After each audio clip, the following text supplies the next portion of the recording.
Lorsque nous regardons des événements sportifs, nous avons tendance à nous comparer aux meilleurs ou aux années précédentes pour voir si nous avons fait des progrès ou de trouver de nouveaux moyens de s'entraîner ou même de fixer de nouveaux objectifs. Nous devons rester conscients que tout le monde n'a pas eu les mêmes moyens ou les mêmes opportunités à s'entraîner ou même les mêmes outils pour y parvenir. Nous avons établi que l'exercice physique est essentiel à notre survie de manière saine et productive pour contribuer à notre croissance. Nous avons posé la question de savoir dans quelle mesure devrions-nous faire du sport et si l'élite, le sport de haut niveau, contribue davantage à notre société. C'était pire avant, nous sommes meilleurs maintenant. Vraiment? Les temps, les records, les performances se sont améliorés. La détermination, le courage, la force mentale se sont-ils aussi améliorés? C'est ce que nous imaginons avec les performances des élites. Nous avons commencé par établir que le contexte social ne donne pas les mêmes chances à tous de débuter et de continuer. La capacité à s'entraîner, les installations, le timing vers les performances sont des caractéristiques essentielles pour réussir à accéder au niveau élite. Mais dans la plupart des sports, elles sont très inégales. Aujourd'hui, vous verrez comment les technologies, dans des domaines très inattendus, deviennent des moteurs de victoire, donnant des avantages inattendus aux mieux sponsorisés. Nous aborderons cela à travers 4 aspects. Les installations dans lesquelles nous nous entraînons ou nous participons, les équipements utilisés, les méthodes d'entraînement et la nutrition qui pourraient être considérées comme une technologie supplémentaire. Nous pourrions constater que les améliorations de performance, en particulier celles de l'élite, les premiers des athlètes, ne sont pas tellement meilleurs qu'avant, comme nous le pensons.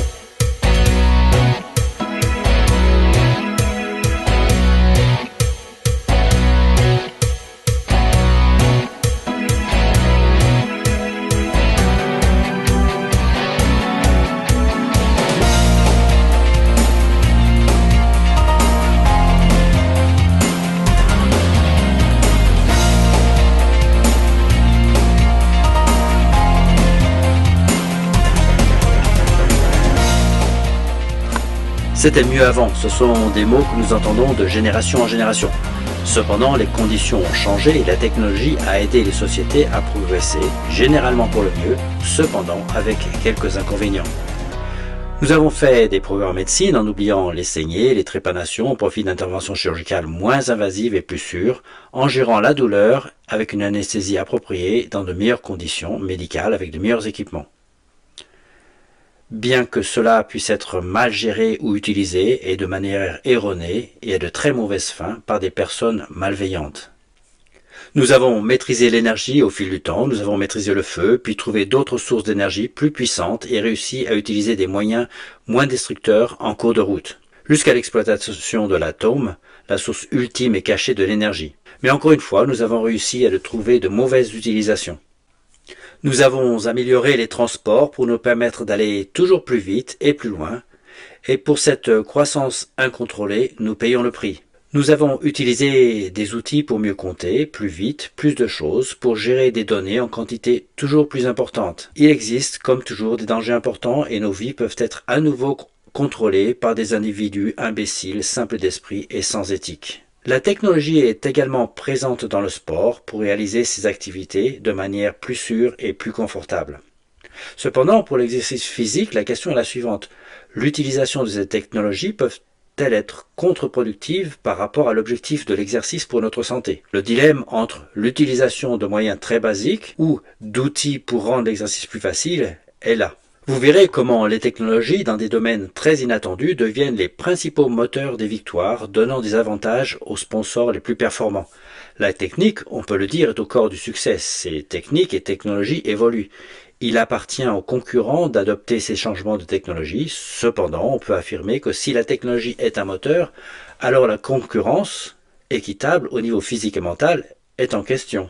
Pour vous permettre de réfléchir à la technologie et à l'exercice, nous examinerons 4 leviers qui ont changé au fil du temps et les effets qu'ils ont eus sur l'exercice et surtout les performances. Installation, équipement, méthode d'entraînement et nutrition. Tout cela est utilisé par tous, mais parfois abusé pour obtenir des avantages. Le sport d'élite utilise systématiquement ces technologies pour prendre le dessus sur les autres, élargissant l'écart entre les personnes normales et l'élite. En nous concentrant sur les installations pour faire du sport ou de l'exercice, nous pouvons nous concentrer sur les 3 principaux sports, l'athlétisme, la natation et la gymnastique. La gymnastique se pratique la plupart du temps à l'intérieur avec des changements minimes, principalement pour des raisons de sécurité lors des tumblings, bien que les nouvelles surfaces permettent un meilleur rebond. Les pistes d'athlétisme changent radicalement et ont un impact énorme sur les performances, au fil du temps principalement. Les pistes en herbe, puis les pistes en cendré ont été les meilleures surfaces technologiques jusqu'aux années 1970, avec les pistes en tartan, inventées par la société 3M. Aujourd'hui, la technologie continue de s'améliorer pour de meilleures performances, de meilleures réponses au rebond, ni trop peu. Les scientifiques ont calculé une efficacité de 1,5% pour les pistes en tartan, comparé aux pistes en cendré. Jesse Owens, en 1936, n'était-il pas aussi bon qu'Usain Bolt en 2009? Ou était-ce dû à la piste? Sur ces chiffres, Jesse Owens aurait été 5 mètres derrière. Avec 1,5%, cela porte sa performance à 9,87 secondes, à peine une foulée derrière. En 1954, Roger Bannister a couru le premier mile en moins de 4 minutes. Apparemment, en 2013, 1314 personnes l'avaient fait. Mais Roger Bannister, sur une piste en cendre, perd de l'énergie à chaque foulée. Sur une piste en cendré, seulement 530 personnes l'auraient fait. C'est toujours un grand progrès, mais Roger Bannister s'entraînait 45 minutes par jour entre les cours de la faculté de médecine, alors que la plupart des mêmes athlètes s'entraînent aujourd'hui quelques heures par jour. La natation a également connu de grands changements techniques.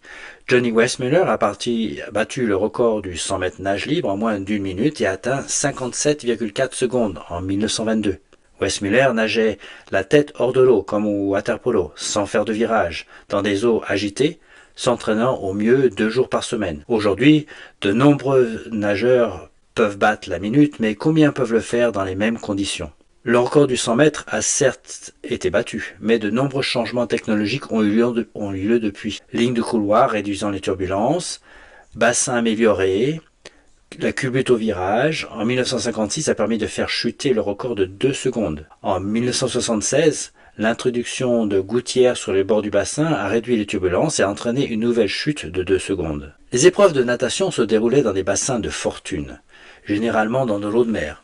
Plus tard, de meilleures installations combinaient le plongeon et la natation, ce qui impliquait une extrémité très profonde et une peu profonde. Ce n'était pas optimal pour les performances. Aujourd'hui, les piscines olympiques de haut niveau sont optimisées en profondeur avec des lignes d'eau et des côtés pour minimiser les turbulences et maximiser l'efficacité pour la performance.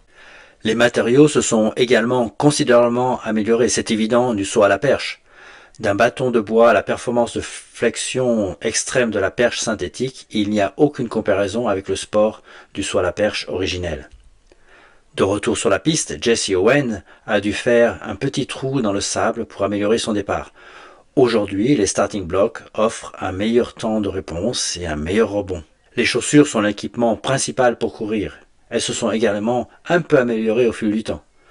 La dernière Vaporfly de Nike a permis de courir un marathon en moins de 2 heures. La natation demande pas beaucoup d'équipement en dehors des maillots. Ceux-ci sont beaucoup améliorés au fil du temps. Jusqu'en 2008, les combinaisons intégrales ont permis de gagner 1,5 secondes par 100 mètres. La natation en mer existe depuis le début. Matthew Webb a traversé la Manche en 1875 en nageant la brasse la tête hors de l'eau. Les lunettes de piscine ont permis de rester un peu plus longtemps sans se brûler les yeux. Mais dernièrement, les combinaisons de plongée ont radicalement changé la natation. Elles protègent du froid en réduisant la perte d'énergie, elles rendent le corps plus rigide et permettent de glisser plus longtemps. Elles offrent une flottabilité pour réduire l'effort et la résistance dans l'eau. Les avantages sont plus importants de 15 à 20% en vitesse avec réduction de l'effort. Lorsque la natation en eau libre est devenue populaire, les combinaisons de plongée n'existaient pas, du moins pas pour la natation. Aujourd'hui, les différences entre les combinaisons affectent énormément les performances, conduisant à une concurrence déloyale. Les starting blocks existent aussi en natation. Les techniques et les temps de réponse sont modifiés. Là où l'usage des technologies est le plus évident est le cyclisme. En 1972, Eddy Merckx a battu le record de l'heure en parcourant 49,43 km. Au fil du temps, ce record s'est amélioré jusqu'en 1996 où il a été établi en 56 km 78, soit près de 7 km ou 15% de plus. En 2000, l'UCI a décidé que les cyclistes devaient utiliser le même vélo que Merckx. Le record est tombé à 49,68, soit seulement 250 mètres de plus qu'en 1972, soit 1,5%.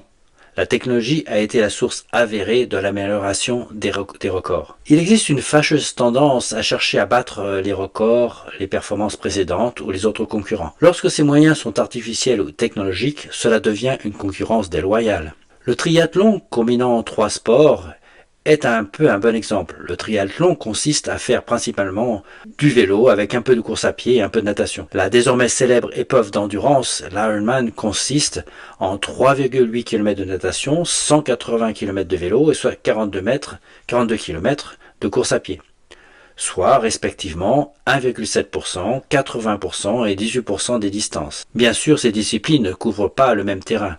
Même pour les meilleurs triathlètes, la natation nécessite 45 minutes, le vélo 5 à 6 heures et le marathon 3 heures, soit 7,5% du temps pour la natation, 62% pour le vélo et 31% pour la course à pied. Avec une part aussi importante de vélo, les triathlètes dépensent des fortunes pour se procurer un vélo à 10 000 $ ou plus, qui sera le principal moteur de la réussite. Ils font également de la natation avec des combinaisons à la technologie toujours plus performante. Les combinaisons augmentent la vitesse de 10 à 15%, tout en réduisant l'effort et l'énergie consommée. On s'éloigne vite du sens du sport et de l'exercice. Quand la technologie est si présente, la part pure exercice est minimisée et devient antidémocratique vu la barrière d'entrée pour concourir à un niveau équitable. Les équipements imposés devrait être la norme, comme pour le Tour de France à la voile, avec les mêmes types de bateaux. Les méthodes d'entraînement se sont également grandement améliorées, de l'endurance à la résistance, en passant par l'entraînement de vitesse. Gustav Helmer a inventé l'entraînement fartlek dans les années 30, l'ancêtre de l'entraînement par intervalle, puis l'entraînement HIIT, High Intensity Interval Training, ou musculation pour aider aux performances. Les athlètes sont aussi surveillés pour mesurer leur consommation d'oxygène, leur lactate, ou généralement des prélèvements sanguins afin de mesurer les effets de l'entraînement et optimiser leur efficacité. Les techniques ont aussi évolué, notamment en natation à partir de la tête hors de l'eau, puis au fil des années, la nage est devenue plus fluide et plus plate. Maintenant, les nageurs font 15 mètres sous l'eau car il a été déterminé que c'était beaucoup plus rapide. Évidemment, cela demande des capacités surhumaines pour y parvenir à chaque longueur, mais nous verrons cela plus tard. Le style et les méthodes d'entraînement ont également évolué et ont contribué à une amélioration acceptable et normale des performances. Là encore, quelques secondes ou plus sont grignotées sur le record du monde. Les améliorations en matière de nutrition peuvent également être interprétées comme des technologies. Au marathon de Paris en 1900, les coureurs recevaient du cognac pour améliorer leur performance et de la strychnine à Saint-Louis. Aujourd'hui, les athlètes ont des nutritionnistes spécialisés pour optimiser leur entraînement et compter les calories et équilibrer les repas. Pendant les entraînements et pendant la compétition, ils ont aussi des nutriments dosés de matières spécialisées pour le cyclisme, le marathon, les longues nages.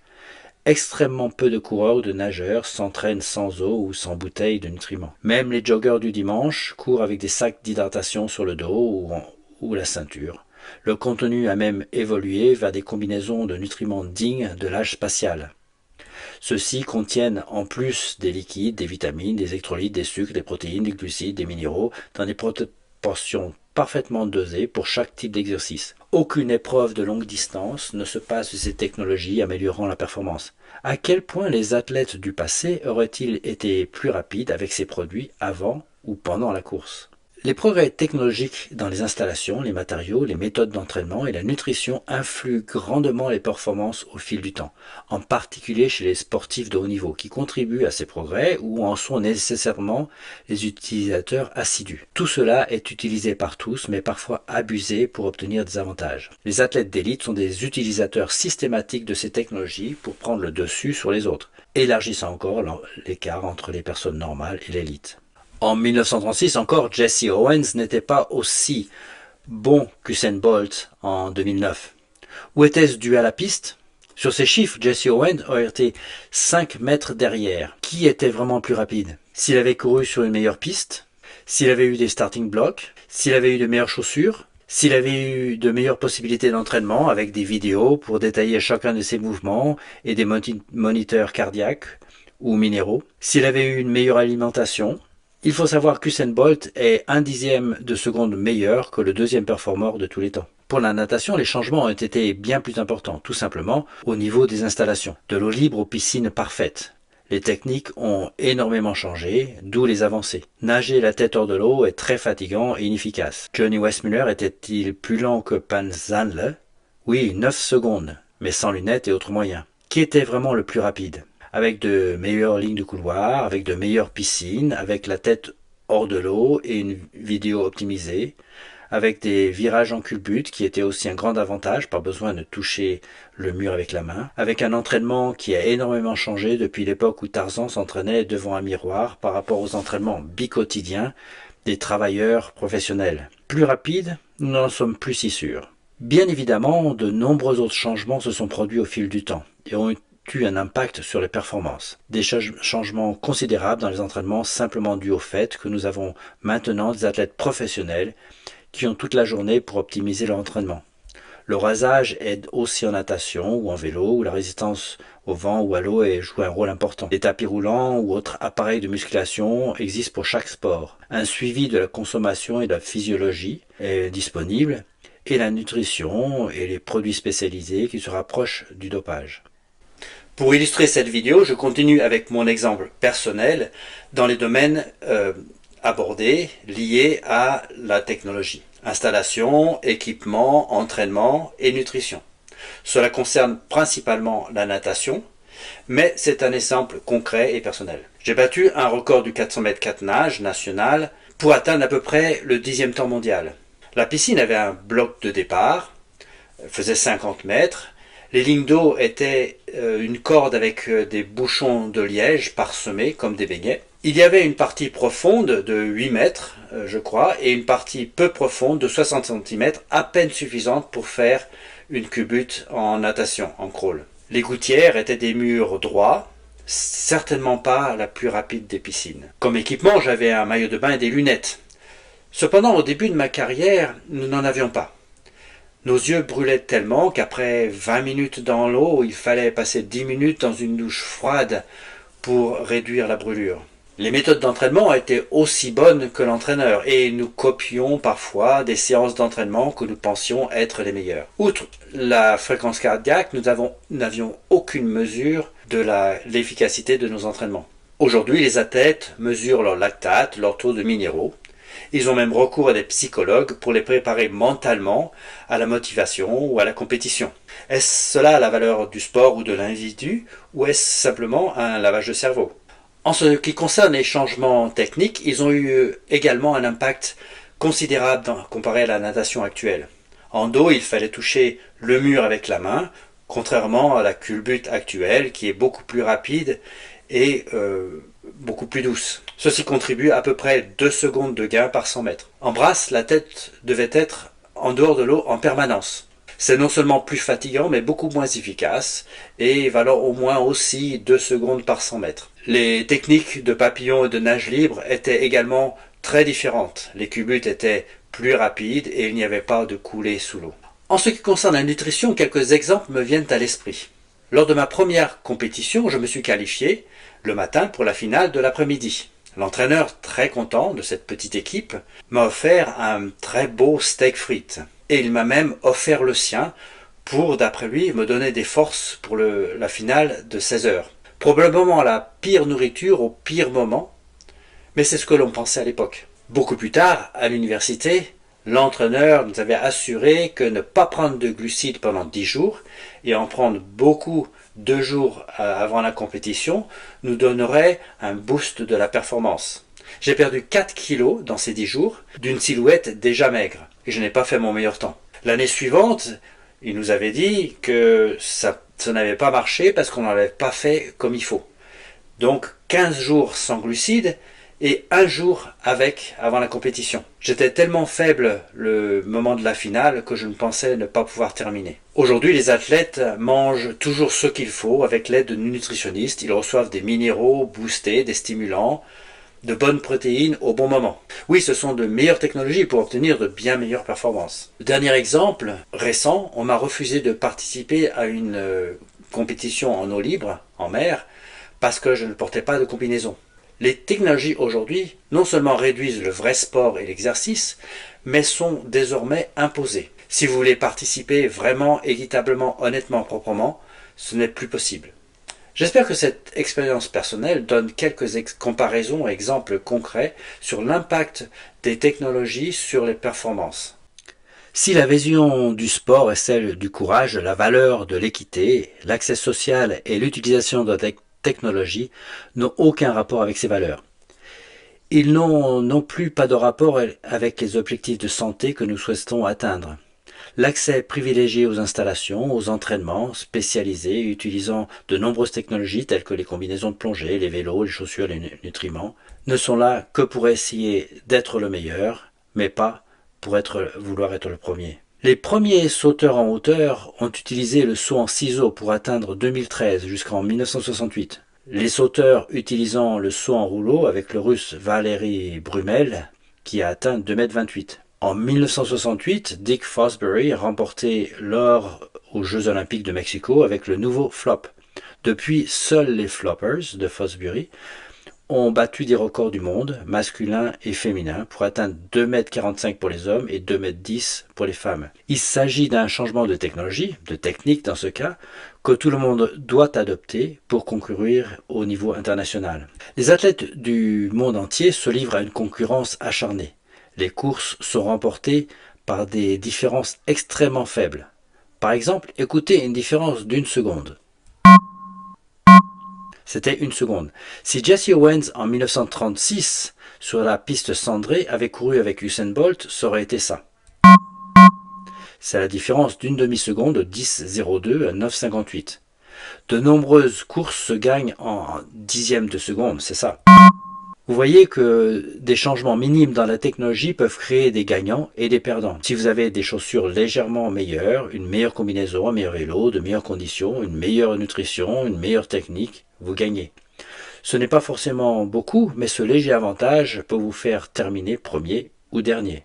Les installations, les méthodes d'entraînement, les changements technologiques, y compris les améliorations nutritionnelles, peuvent évidemment avoir un effet considérable sur les performances. Faut-il les utiliser? Si l'exercice physique est l'objectif, le recours à des changements technologiques ne devrait pas être le but. Il faudrait probablement faire le contraire et utiliser des conditions plus difficiles pour maximiser l'exercice. De même, si la compétition équitable doit avoir un sens, la technologie devrait être minimisée.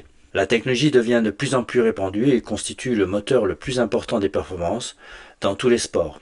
Et elle s'améliore rapidement. Lorsque les courses peuvent être gagnées en centièmes de seconde, le changement technologique peut être plus important que la performance réelle. Les sports amateurs sont souvent les premiers à adhérer et les spécialistes du marketing et équipements sportifs se frottent les mains. Pourquoi ne pas imposer un retour aux fondamentaux pour tous? La dernière question que vous devriez vous poser concernant l'utilisation des technologies pour l'exercice est la suivante. Est-ce que je fais de l'exercice ou participe à une compétition pour la beauté du sport, le frisson de l'effort, l'amélioration de ma santé? Dans ce cas, je pourrais ne pas utiliser de nouvelles technologies, mais au contraire des éléments plus lourds, de vieux vélos. Pas de combinaison et pourquoi pas même partir en retard pour être plus rapide. Ou est-ce que je fais du sport pour me mettre en valeur, pour essayer de gagner? La dernière question que vous devriez vous poser concernant l'utilisation de technologies pour l'exercice est la suivante. Est-ce que je fais de l'exercice ou participe à une compétition pour la beauté du sport, le frisson de l'effort, l'amélioration de ma santé? Si je dis non à la technologie, je pourrais non seulement ne pas utiliser de technologie, mais au contraire des équipements plus lourds, de vieux vélos, pas de combinaison, et pourquoi pas partir en retard si je pense être plus rapide. Dans tel cas, vous feriez appel à la valeur du sport mentionnée plus haut. Ou bien, j'adopte les dernières technologies, je fais du sport pour me mettre en valeur, pour essayer de gagner. Dans ce cas, je dois adopter les meilleurs outils, les meilleures technologies, les dernières innovations et techniques, me gaver d'aliments et de boissons stimulants. La compétition est formidable. Le but est le vôtre. Maximiser l'exercice ou améliorer vos chances de gagner. Nous sommes poussés vers la deuxième option. Vous vous demandez probablement, mais pourquoi ne pas essayer d'être plus rapide?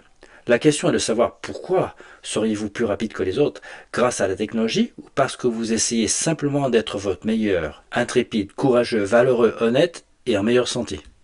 Si vous osez continuer plus loin, cela devient encore plus intéressant. Vous verrez que la génétique montre que nous ne naissons pas égaux en termes de performance et que vos plus grands champions ne méritent peut-être pas votre adulation, mais peut-être simplement votre curiosité.